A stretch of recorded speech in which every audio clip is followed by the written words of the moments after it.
I'm going to cover this one too. I have not watched it yet. Um, Basically, this close to the election, um, they've already got all the players. I don't know if she's doing something that, I guess we're about to find out, if she's doing something that goes against the party values or what is happening right now that makes this particular centrist. I mean, we already know that she has mental issues, potentially like dementia or something like that, but they've been letting her legislate in that condition for years. So why now, other than you want the governor to make an appointment, and the governor has already indicated that he would appoint Barbara Lee, right? And the Progressive Caucus has already endorsed Barbara Lee. We haven't gone through the endorsement committee stuff yet, the pre endorsement conferences, the CDP conference. None of that has happened yet. But the Progressive Caucus has been pushing, has already endorsed Barbara Lee. And Gavin Newsom said years ago that if Dianne Feinstein retired, he would appoint Barbara Lee. He would want a woman of color, and Barbara Lee was like at the top of his list. Yes, I have a lot of respect for Senator Feinstein, but she's missed 75% of votes this year. We believe that a senator should be able to make their own judgments about when they're retiring and when they're not. There's a battle right now within the Democratic Party over whether or not Senator Dianne Feinstein should retire early. So in this video, I'm going to show you several clips from several appearances over the weekend from sitting Democratic politicians on both sides of this issue. And really, it's sort of heavily weighed on one side, as you're going to see here. But there is one response that kind of surprised me, and I'll get to that near the end of this video, though maybe not really, considering some of the history there that I'll also show you. But first here, this is what has been going on for years. It's not just over Feinstein's recent health issues, which I'll get to before I show the first clip here, but it's also over her serious health issues around memory. So I believe Jane Mayer here in the New Yorker initially broke this story. Dianne Feinstein's missteps raise a painful age question among Senate Democrats. So this is back in December 2020. They go on, or Jane Mayer goes on to discuss how several Democrats off the record are discussing examples of when Feinstein just completely forgot what she was talking about, the positions she had, things that she said. So her problems with her memory have been going on for years, and this has only increased in reporting. So the New York Times here, I believe this is 2022, so about a year ago. As Feinstein declines, Democrats struggle to manage an open secret. Democrats have quietly accepted the California senator's memory issues as the status quo. Another report here, this is late last. And also, the California Democratic Party has already made moves back in 2018 to prevent her from getting the party endorsement in that cycle. So she actually had some real competition that year. The person who went through the primary with her was Kevin De Leon, and he wasn't able to pull it off. But I mean, the party representatives have already identified that she's not appropriate for her position anymore. But California voters don't vote that way. They vote on name recognition. Last year, colleagues worry Dianne Feinstein is now mentally unfit to serve, citing recent interactions. So I've covered a bit of this before. I'm not going to go, there's a lot of examples, but if you want some of that, you can look up these sources that I'll provide below the video under sources, or go look at my previous videos on Dianne Feinstein. But this is a more recent one. So Feinstein, as I posted here, forgot that she just announced that she's retiring. So this is to Christian Hall here, reporter writing, asked by reporters about her announcement to resign. Feinstein says, quote, "If I haven't made that decision, I haven't released anything." A staffer then told the senator that a statement had been released. Feinstein responded saying, "I didn't know they put it out." They announced her retirement, and Feinstein claims that she didn't know. How would she not know that they released this statement about her retirement? So she forgot that she announced her own retirement in the statement. Yep. Just to show you how bad this is. Now, recently, Feinstein was hospitalized over shingles.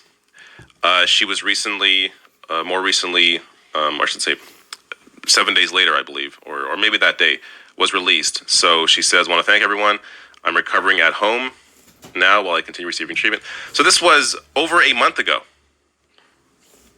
Feinstein still has not returned to the Senate. And the reason why this is an issue, because you may be thinking, well, Democrats don't hold majorities anyways, at least in the House, so they can't really pass anything right now. Yes, except when it comes to judges. So since February, Feinstein has missed more than 50 votes. Her absence on the Judiciary Committee means that Democrats can only confirm judges who have some Republican support because Democrats only have a one-seat majority on the panel.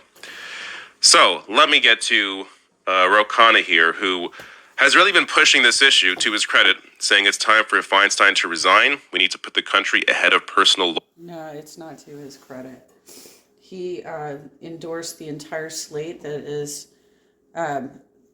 currently over the Progressive Caucus. The caucus has been purposely has already endorsed Barbara Lee and is pushing in that direction and has already started like the hit campaigns and stuff on Katie Porter and Adam Schiff.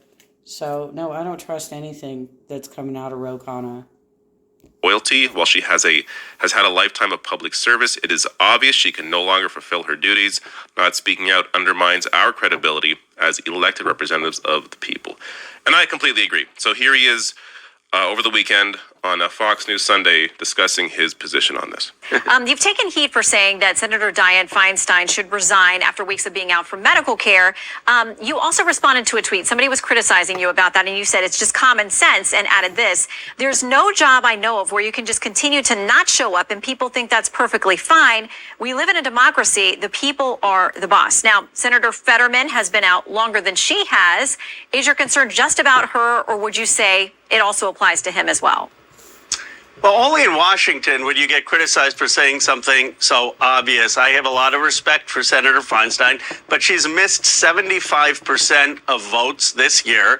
She hasn't been showing up, and she has no intention. We don't know if she's even going to show up. She has no return date. In contrast, Senator Fetterman has said that he's going to show back up on April 17th. So it's one thing to take medical leave and come back. It's another thing where you're just not doing the job. The reality here is there's the sense, well, you need to have a deference to these senators who've served so long. How about a deference to the American people? How about an expectation that if you sign up to do one of these jobs, you show up? And I set out. He believes in meritocracy rather than a jobs guarantee. So he's not exactly and he's in charge of the Progressive Caucus in Congress right now. This is not helpful for us, to have capitalists running the Progressive Caucus. Listen to the way he speaks about workers. Loud what people have been saying in private, and this is how the Beltway works. They don't like it when you call out someone who is in power, and that's why people are unlikely to do it. And that last point that Ro Khanna made there is going to become even more apparent as I get to some of the other reactions from other Democrats in a second here. But his point is, I think, well taken. Health leave is fine. In the example of Fetterman, who left over his issues with depression, he said when he was coming back, he's going to come back, I think today actually. So he's coming back this month. He just joined the Senate. This isn't a long-term thing. He didn't announce he's retiring already like Feinstein did. Feinstein is retiring at the end of her term. So this would just be her leaving a bit earlier.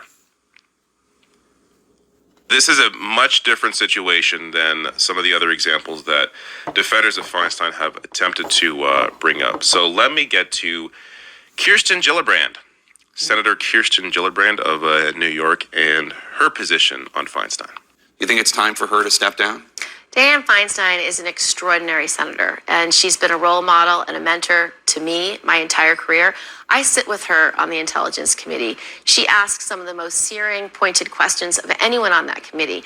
Her legacy and her depth of experience is valuable. And we've had so many senators who have had illnesses, whether it's Mitch McConnell's illnesses or senators who have had strokes. These are issues that we're human, and we believe that a senator should be able to make their own judgments about when they're retiring and when they're not, and they all deserve a chance to get better and come back to work. Dianne will get better. She will come back to work, and she's already told Senator Schumer that he can replace her on the Judiciary Committee if it's urgent for these hearings for judges. She's a team player, and she's an extraordinary member of the Senate. It's her right. She's been voted by her state to be senator for 6 years. She has the right, in my opinion, to decide when she steps down. All right, so the only argument there that's worth anything is that Feinstein was voted by people in her state to be senator. So you could say, I don't know, trying to force her out early is maybe trying to buck the will of the people. But if you are not capable of doing the job, I think it's a bit different, especially, again, when she has already announced that she is retiring. This would simply be leaving early to allow more work to get done, more judges at the very least to get pushed through. And yes, she's being replaced on the committee, so that may help in that scenario, but we're going to get to someone else later on who sort of gives a deadline for when Feinstein needs to decide what's going to happen, and it'll become clear what that vote is around in a bit here. But on the issue of, Gillibrand essentially is saying, oh, she's been solid. She's been a good senator. Okay, that she's not, but she's not. That doesn't address the fact that she's not in, that she has been gone for a while now. And on that point as well, there has been, as I said, a lot of reporting on this. So the article I showed you earlier from the New York Times, they write here, again, this is a year ago, so things have not gotten better. At 88, Feinstein sometimes struggles to recall the names of colleagues, frequently has little recollection of meetings or telephone conversations, and at times walks around in a state of befuddlement, including about why she is increasingly dogged by questions about whether she is fit to serve in the Senate representing the 40 million residents of California. And also, it is widely, though...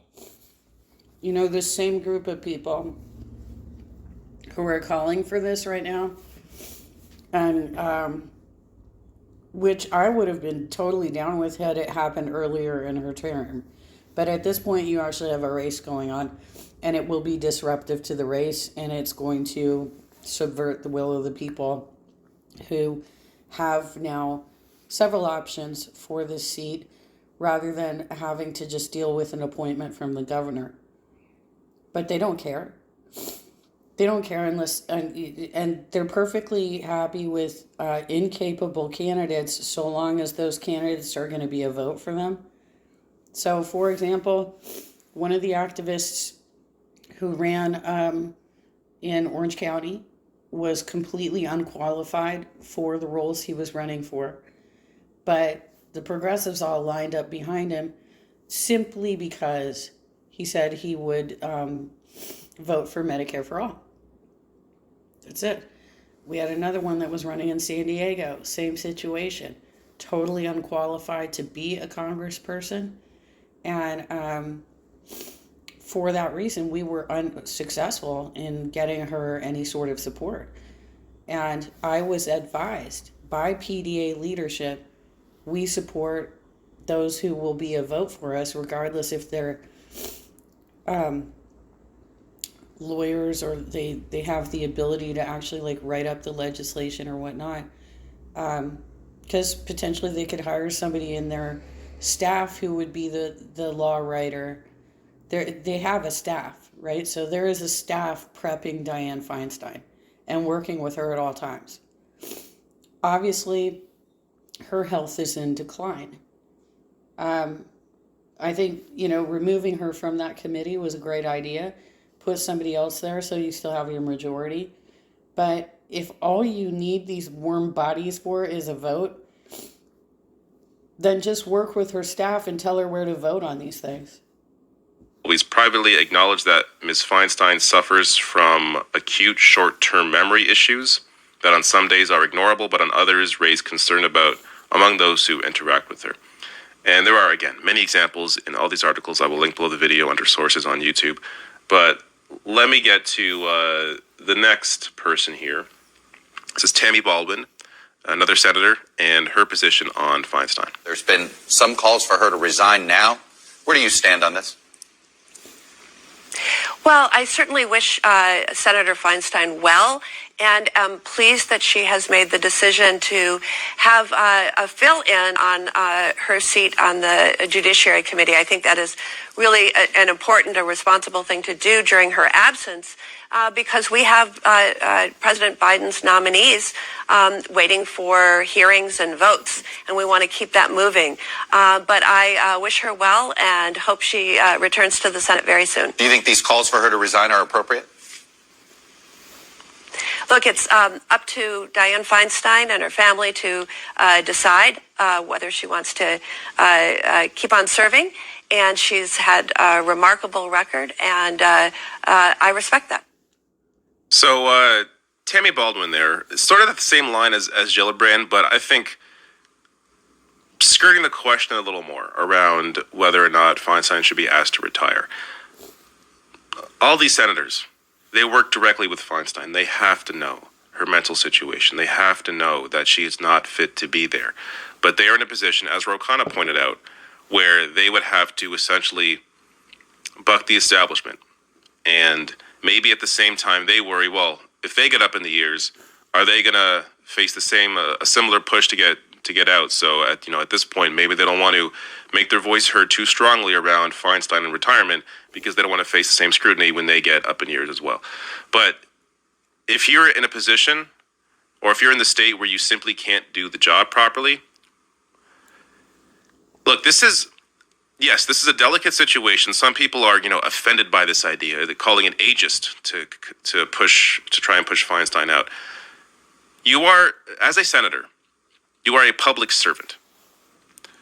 This is already a delicate situation. If this was, someone in some kind of company, and this person, is an executive, and maybe they've been there for a while, and now it's time for them to go, and they don't want to leave, even though they have issues with their memory. That already itself is sensitive, but that company can deal with that situation the way they want to deal with it. We are talking about someone who is in public service. If you cannot serve the public and you're retiring anyways, I just don't. Well, do we know that she cannot serve the public? Or are we just pointing to a few anecdotal stories of her having brain fog? Because, people do have off moments. Is she like this 100% of the time? What's her performance when she's actually having to debate a topic? And is she being difficult because of her donors? Because of who donates to her? When she's for instance, the back and forth between her and Amy Klobuchar. That seemed pretty obvious that she was trying to act in the interest of her donors. And she was doing it well. There were no signs of dementia in that moment. What was going on there was a politician acting like she didn't understand things. And it was pretty clear that she was doing that on purpose, so that she could protect her donors. I think there should be no debate here. I think it's very clear. Feinstein has been there for a long time. She's already retiring. I think it's time for her to retire early and, get on with things here. But this is going to be a sensitive topic for these senators who may be in a similar position again sometime, years in the future. But let me get to the one response here that kind of surprised me. And I'm saying kind of because normally this would surprise me because it's someone, Amy Klobuchar, who is not seen as anyone that usually pushes the envelope in any way. But based on some of the past that Klobuchar and Feinstein have had, it's maybe not as surprising. But let me show you Klobuchar's response to this. Is her absence in such a closely divided Senate hurting you? The IRS is accepting. Well, I think she made the right decision to step off the Judiciary Committee. I serve on that committee, and we cannot advance judges or legislation with a missing person because of the close votes.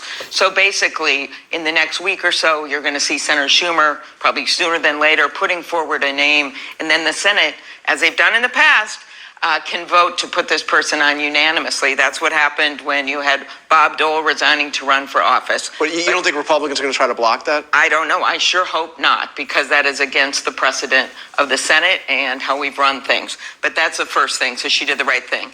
As for the long term, many people have been out, as you know, for periods of time when they're sick, and they have come back. In this case, we are going to need her vote on the Senate floor eventually. We have things like the debt ceiling coming up. But I think what we need to do is take her at her word. She is recovering from shingles, and make sure she comes back. If this goes on month after month after month, then she's going to have to make a decision with her family and her friends about what her future holds, because this isn't just about California. It's also about the nation. And we just can't, with this one vote margin, and expect every other person to be there every single time. It's going to become an issue as the months go by. But I'm taking out her word that she's going to return. But right now she says she's going to return. Let's make sure that happens. And it sure better happen before the debt ceiling vote. It sure better happen before the debt ceiling vote. Klobuchar putting a timeline on Feinstein here. This is encouraging to see someone like Klobuchar come out publicly and say, hey, Feinstein can do what she wants, but she has to figure it out by the debt ceiling vote, because we need her vote there. So the reason why this, I guess, may not be as surprising as it would normally be is I covered this is a little over a year ago, actually. Here's a little interaction that Feinstein had with Klobuchar during a hearing about so this was policy around limiting the ability for large companies like tech companies like Meta, Facebook, and Google to sort of prop up their own products over others. This is really more of an Amazon issue. But let me play for you this little interaction here. So Feinstein is on the side of the big tech companies, and Klobuchar is on the side of the legislation that she's introducing. Mr. Chairman, could I ask the senator a question? Are you implying, Senator Feinstein, that the U.S. government, that the administration is against this bill? You just said that federal agencies had concerns, and I would like to know if you have some knowledge that I do not know, that the administration is against it, since they have made antitrust enforcement, as has the Justice Department, a major priority. No, I do not know. What I said is I am told that federal agencies have concerns about these provisions. Okay, but this that is a committee pretty has bold not statement. Had the benefit of their input. That is a bold statement. So, Well, I'm sorry, Senator. It's what I think, and I thought we're able to say what I have been told that. By who? And you may not like it. Well, no, I don't like it at all, because I think that it's not true. And in fact, it's not true. Klobuchar is right, Feinstein is wrong. Whether or not Feinstein was lying here on behalf of big tech, again, Feinstein from California, so she's going to have more of an influence from big tech companies, or whether or not she just didn't know, forgot, thought the wrong thing. Regardless, they've had, that little battle in the past. I'm sure they've had others that we know less about, but Klobuchar knows. Tammy Baldwin knows. Gillibrand even knows. These are people that have worked closely with Feinstein for years. They know her state. I bet you it's likely that all of them at one point have leaked examples to the press that have been covered in the press, but their names aren't on it. Like, this is very clear that I think Feinstein should retire early. Again, she's retiring anyways, so retire early, let someone else fill that seat. And one of the so I didn't bring this up because it's too much video, but one of the other criticisms that Ro Khanna was getting for this is that, well, he just wants Gavin Newsom to fill Feinstein's seat in the interim, which is what would happen before the next election. And Newsom claimed or vowed to appoint a black woman on as senator if he was in that position. And so the criticism of Ro Khanna is that, well, because Ro Khanna is backing Barbara Lee, a black woman, for Senate in California, then Ro Khanna just wants Gavin Newsom to put Barbara Lee on. Yeah. I would be shocked if Gavin Newsom chose Barbara Lee, considering Barbara Lee is the most left-wing candidate in the race right now in the primary. It's very likely Gavin Newsom would just pick, I don't know, someone else who's not even in the race. No, she's not. No, she's not. Y'all, give me some more examples than just her vote on Afghanistan. Give me some more examples of how she's the most progressive in the race. What are her bona fides other than that one vote? It takes a lot more to be progressive than just being anti-war. To fill that seat for now. So I don't think that's an accurate criticism of Ro Khanna, but whatever. We'll see where this all goes. I would actually be surprised if Feinstein did the right thing and stepped down early, but I'm very curious to see what Klobuchar and other Democrats, what they're going to say if Feinstein takes this all the way to the debt ceiling vote. And at that point, are they going to try something else to push her out of that position? Okay, let's take a look at her voting record. This is on her website. HR 1, Lower Energy Costs Act, not voting. It passed. On motion to recommit HR 1, Lower Energy Costs Act, not voting, failed. H Amendment 167, Van Drew, to HR 1 to require the Government Accountability Office to publish a report on all potential adverse effects of wind energy development in the North Atlantic Planning Area. Not voting, agreed to amend.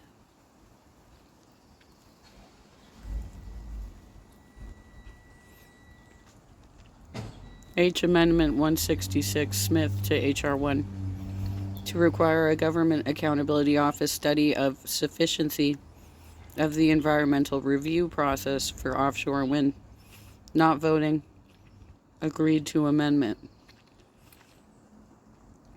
H Amendment 165, Perry, to HR 1 to add to Section 2305 an exception for certain actions under the Defense Production Act. Not voting, failed amendment.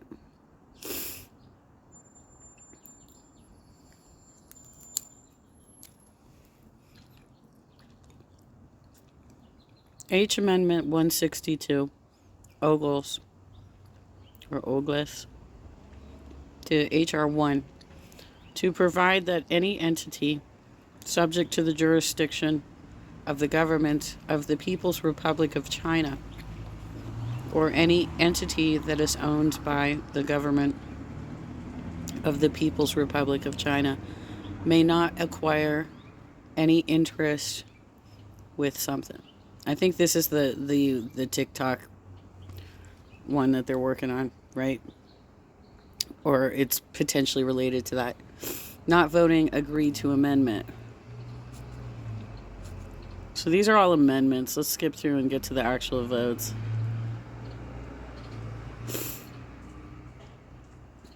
These are a bunch of amendments.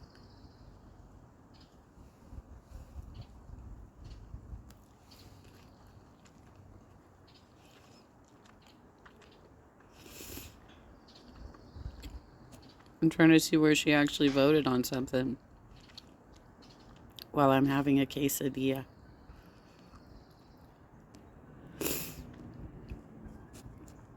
Okay, here's one that she voted on. HCon Res 25, authorizing the use of Emancipation Hall in the Capitol Visitor Center for a ceremony as part of the commemoration of the days of remembrance of victims of the Holocaust. She voted yay. It passed. I don't know what passage suspension means. It's a pretty fluff piece amendment right there. HR 5, Parents' Bill of Rights Act. No. Good. I think that was a Republican-led bill. Wait a minute. On the motion to recommit H.R. 5, Parents' Bill of Rights Act, she voted yay. And then she voted against it. This is really weird.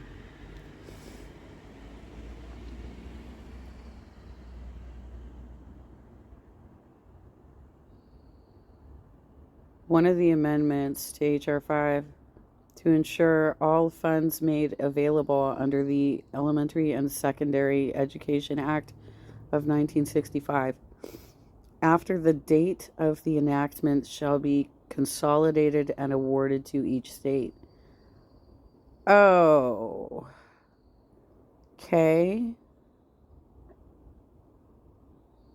That is generally how it goes. She voted no on this. I'd like to understand her vote on that, because to me that sounds like, well, if the funds, who would you distribute them to then, Barbara? If they don't go to the state, where do they go?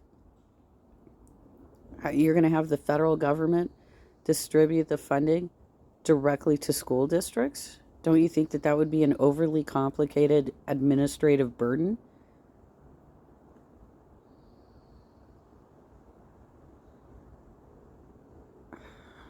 Okay.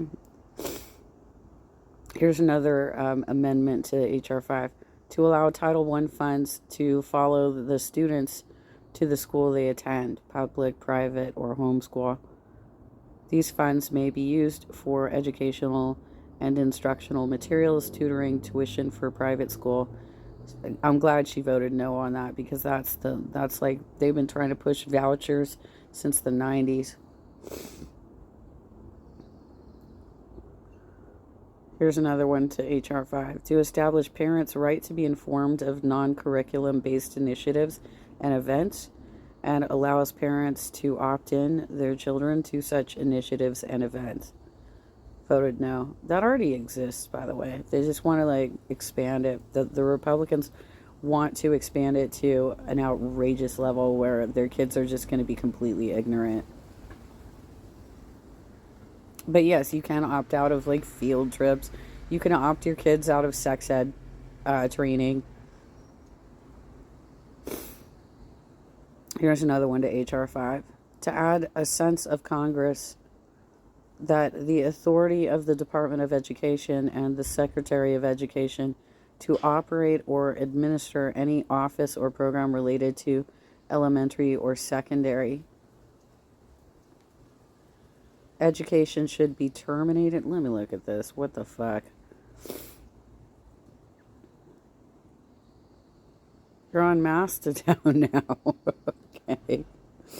All right. Related should be terminated.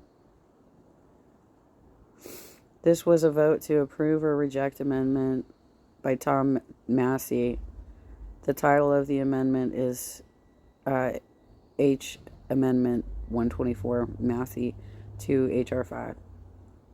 Why does it end with a 0 or an O?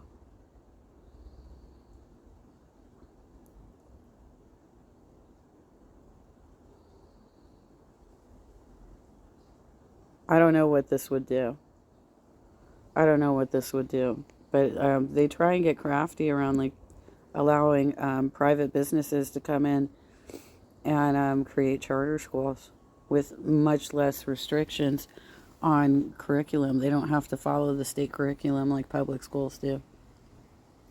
So it looks like she's pretty much a blue dog at this point, which is fine. I'm cool with that.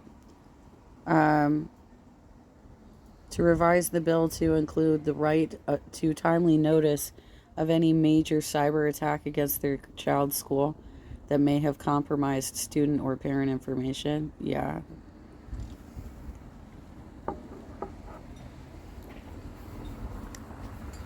To amend the bill to require the Comptroller General of the United States to submit a report to Congress on the cost of the requirements of H.R. 5 to SEAs, LEAs, and elementary. Would have been nice if they had actually spelled that out. and secondary schools, and requires. Like, these things are getting cut off. She voted for it.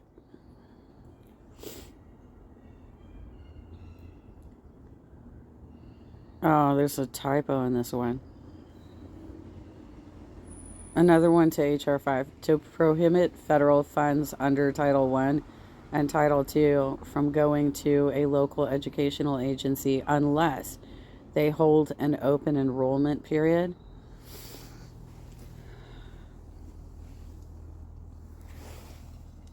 This is how they snuck charter schools in, was by having school choice.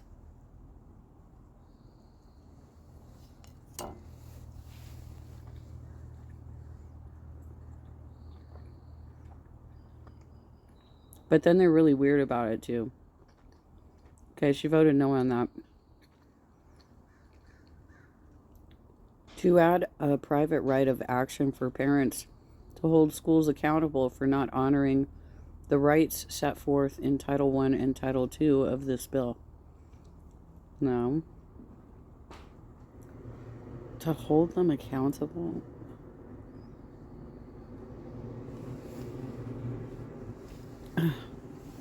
They really are trying to destroy the education system.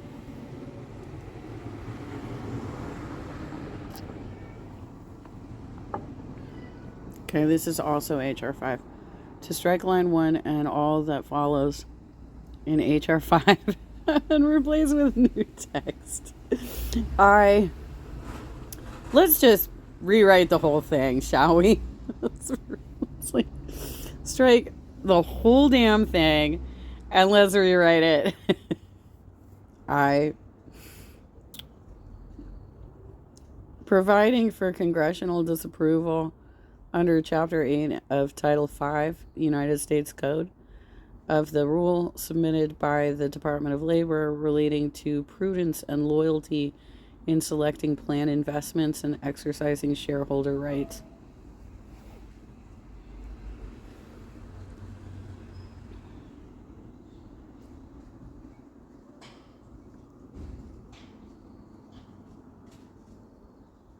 She voted no. I don't know what that means even.